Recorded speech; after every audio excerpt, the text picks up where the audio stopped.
Did you by chance see Oblique Seville with the slow reaction time and he won? Yeah, I knew that was going to happen. That man was panicking in the back. Seville from Thompson. Lyles at last is beaten. Starting a lot later than I ever had. Injury, yada, yada, yada. We all saw it. There's no reason to go back over it. But, yeah, I mean, it was crazy going through the rounds, you know, trying to put together my best races, having some of my better starts, better accelerations. Of course, I wish I had more races before I got here, but I'm never going to be disappointed with myself for putting the best one of the season on the moment that I needed the most. And welcome to the channel. I am the Jamaican Scoop Diva. Now, if you are a fan of the track and field sport, you are going to be in a very good mood today, especially if you are a Jamaican, as Jamaicans were able to get the 1-2 in the 100-meter final, as in the gold medal as well as the silver medal. Now, according to Forbes, Oblique Seville defeats defending world champion Noah Lyles in the 100-meter.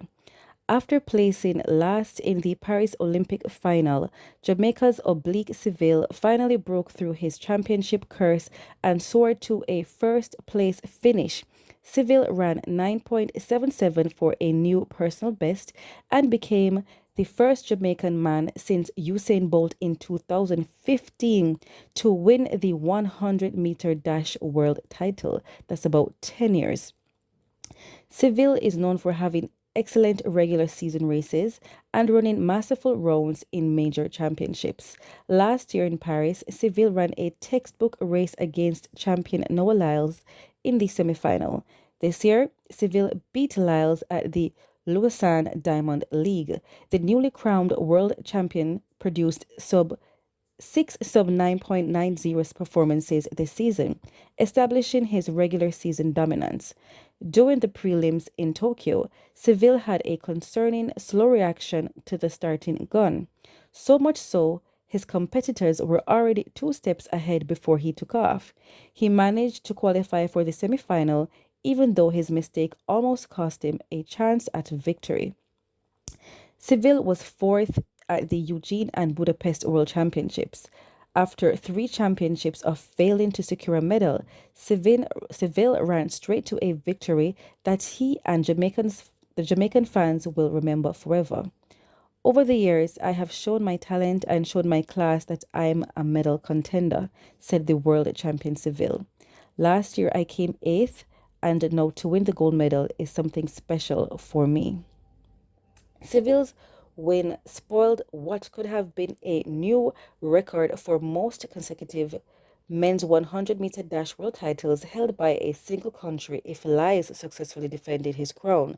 The USA and Jamaica are tied for 3 in a row. Interesting. 6th fastest man of all time, Kishane Thompson helped solidify Jamaica's 1-2 sweep in the Tokyo, running 9.82 for silver. Thompson was a major favorite for gold this morning. Well, obviously not this morning, but we know. The Olympic silver medalist ran 9.75 to put his name in the history books just 3 months ago.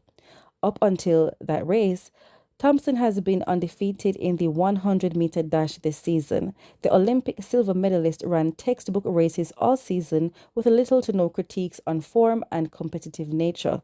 Although silver is not what he hoped for, Thompson was glad to share the top 2 spots on the podium with his countryman. He said, "I'm not really concerned about time. It was more of the execution," Thompson said. "Nevertheless, I finished injury-free, I got a medal, and I'm grateful." And if you don't know, Oblique Seville is coached by Glenn Mills, who is also or was the coach of Usain Bolt, which we know is the world record holder. Now, according to Yard Hype, with Oblique Seville gaining all the attention after his dominant performance in the 100-meter finals at the IAAF World Championships in Tokyo on Sunday, September 14, where he was crowned world champion and ended the reign of American sprinter Noah Lyles, there was another name that quietly echoed in the background of this historic moment. The name was none other than veteran sprint coach Glenn Mills. The legendary coach, who has been instrumental in Seville's rise to the top, received high praises as his legacy was once again brought into the spotlight. In the wake of Seville's victory, Mills himself offered a powerful verdict on his place in track and field, reflecting on where he stands among the greatest coaches of all time. In an interview with Television Jamaica, Mills was asked a pointed question. Following Oblique Seville's World Championship triumph, which came after Kim Collins' win in 2003, Usain Bolt's victories in 2009, 2013, and 2015, and Johan Blake's title in 2011. Where does he rank among the all-time greats in the pantheon of male sprint coaches? In response, Mills said he prefers to leave that discussion to outsiders and experts, but in his own view, he believes he is the greatest. He explained that his opinion is based not only on the results he has achieved, but also on the limited resources and circumstances he had to work with compared to larger, more developed nations. I leave that to the world and the experts at large. But what my personal belief is, that my confidence in what I can do is impregnable. It is solid as a rock. Personally, I think I'm the best and probably the best there is because of the limitations of facilities and equipment and other scientific things that one has to compete against.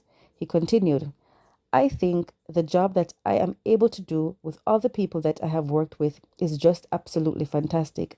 I thank God for the gift that He has given me. Glenn Mills received many plaudits throughout the day from fans, fellow coaches, and members of the track and field community, but one tribute in particular stood out. Sprint legend Usain Bolt, who was coached by Mills during the period in which he became the fastest man in history, took to Instagram to salute the man behind some of Jamaica's greatest sprinting moments. In a heartfelt message, Bolt saluted and dubbed Mills the greatest to ever do it. There's a sprint for every problem, he said. The achievements speak for themselves. Between Usain Bolt, Johan Blake, Kim Collins, Mills has guided athletes to a total of 6 World Championship titles in the men's 100 meters, which is the most ever achieved by a single coach on the male sprinting side. The record, along with countless other accolades across his storied career, has set Mills apart as a true icon and trailblazer in the track and field world. And with Oblique Seville, the new world champion still under his tutelage, they are primed to add even more history to Jamaica's rich sprinting legacy. So congrats again to Seville and Thompson for their historic delivery of the 1-2 sweep in the men's 100 meters. Congrats to Glenn Mills, the coach, and also the coach of Thompson. And I'm sure every Jamaican is really proud right now. And with that being said, this is the Jamaican Scoop Diva. Please don't forget to like, share, and subscribe. Please don't forget to hit the notification bell and leave your comments below.